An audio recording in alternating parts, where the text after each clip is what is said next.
la présidente, mes chers collègues, il y a bien peu à dire sur les rapports de cette commission, bien peu de rapports d'ailleurs, avec peu de décisions. D'ailleurs, mes collègues hier l'ont rappelé, nous regrettons un certain immobilisme de la majorité à l'occasion de cette session. On le retrouve dans notre commission. Alors, à ce stade de mon propos, je me suis dit que notre président de commission va trouver la suite de mon propos trop négatif.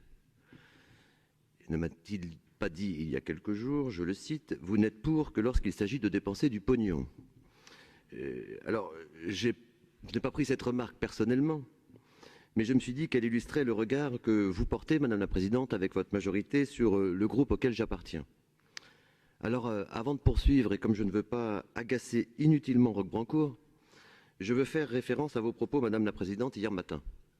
Vous avez exposé votre attitude constructive vis-à-vis du président de la République. Vous l'expliquez par les urgences du pays qui font que l'on ne peut attendre, qu'il faut agir. Alors je vous propose de dupliquer cet état d'esprit dans notre hémicycle en écoutant la suite de mon propos avec Roch-Brancourt de façon constructive, même si nous ne partageons pas les mêmes positions politiques. Parce que oui, Madame la Présidente, les urgences dans notre pays sont aussi des urgences dans notre région. J'aimerais donc vous dire que nous aurions souhaité voir des solutions d'urgence dans cette session pour les problèmes de mobilité rencontrés par les habitants. Le premier problème que je vais évoquer, mais je vois que Roch-Brancourt a anticipé, c'est la pénurie de conducteurs de cars. Parce que nous n'avions pas cette information, Monsieur le Président de la Commission, sur ce que vous avez engagé pour répondre à ce problème, puisqu'il s'agit de préparer la rentrée dans presque 2 mois. Alors, nous avons vu dans le rapport du Césaire que vous travaillez actuellement sur la possibilité d'activités complémentaires pour les conducteurs en lien avec les collectivités et la Fédération nationale du transport des voyageurs. Vous avez évoqué ce travail, on n'a pas évoqué en commission, c'est dommage, mais vous l'avez évoqué ici en session, donc j'espère que vous pourrez nous en dire davantage dans vos réponses. Il y a aussi une autre urgence, c'est mesurer les conséquences de la hausse des prix de l'énergie. C'est une interrogation reprise par le Césaire, notamment sur l'impact de cette pénurie sur la stratégie régionale des mobilités. Non pas de cette pénurie, mais de cette hausse du prix de l'énergie. L'impact sur les contrats avec les entreprises, concernant les transports interurbains, les transports scolaires, sur le coût des transports ferroviaires, et par conséquent sur le budget régional dédié au transport. Parce que c'est le modèle économique et financier de la stratégie régionale des mobilités qui pourrait être impacté. Alors pouvez-vous aussi nous éclairer sur ce sujet? Il y a aussi urgence à apporter des réponses aux habitants face à cette hausse du coût de l'énergie. Vous avez promis la mise en place d'une tarification sociale des transports. Alors où en êtes-vous? Pourquoi attendre pour en débattre, pour la mettre en place? Haute urgence, nous allons, vous le savez, vers une profonde mutation, modification du parc automobile. Tout dans ce domaine ne dépend évidemment pas de la région, mais elle devra prendre sa part. Alors comment la région anticipe-t-elle cela? Comment accompagner celles et ceux qui auront toujours besoin d'un véhicule dans cette mutation des mobilités? Comment le faire pour éviter de nouvelles fractures territoriales et sociales? Ces sujets s'anticipent, se débattent, se planifient. On aimerait aussi pouvoir en parler.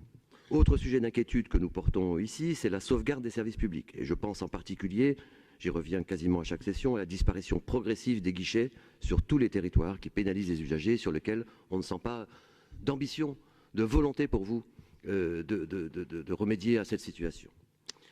Autant d'urgences, et j'en aurai bien d'autres sur ce sujet, sur lesquels nous devrions en fait avoir un débat dans cet hémicycle.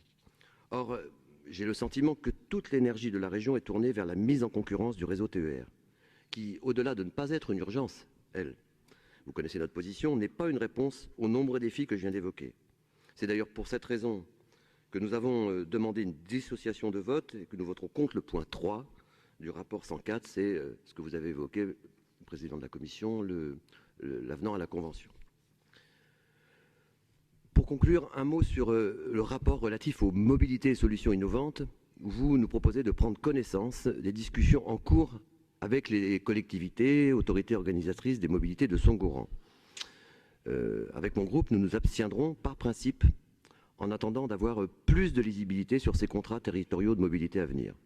Parce que c'est évidemment un sujet tout à fait majeur. Ce que je regrette, c'est que nous n'ayons au fond qu'une présentation très succincte des échanges, 40 réunions, dites-vous, je vous crois, mais du coup, on aurait pu nous en dire un petit peu plus, 40 réunions qui ont eu lieu.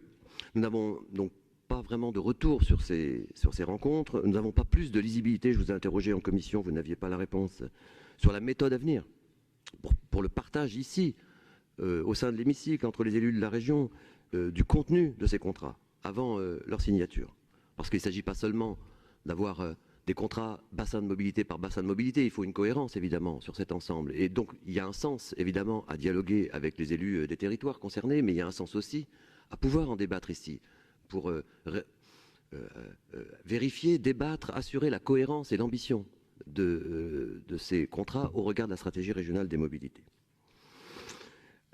Voilà, Madame la Présidente, nous sommes donc, comme je le disais, dans un état d'esprit constructif comme vous, disponibles pour débattre et proposer sur tous ces sujets. Encore faudrait-il, et c'est le sens de mon intervention, que ces sujets soient à l'agenda de la région, à l'ordre du jour de la session. Et je forme les vœux que vous entendiez cette attente qui est aussi une attente, au fond, pour répondre à la situation difficile d'un certain nombre de Ligériennes et de Ligériens. Je vous remercie.